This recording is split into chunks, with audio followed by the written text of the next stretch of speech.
Bismillahirrahmanirrahim. We are going to learn about Fajr prayer today. Do you know, kids, what is Fajr? Kids, Fajr is very important in Islam. Fajr is the first prayer of the day. Kids, Fajr brings Allah's special mercy. Good children try their best to wake for Fajr. Good little Muslims never miss Fajrs. Kids, angels love and smile when we pray Fajr. Little Muslims, strong and bright Fajr fills our day with light.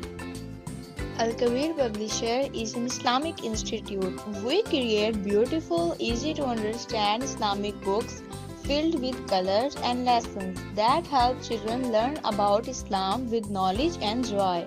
Our mission is to nurture young hearts to love the Prophet ﷺ and to walk the path of goodness.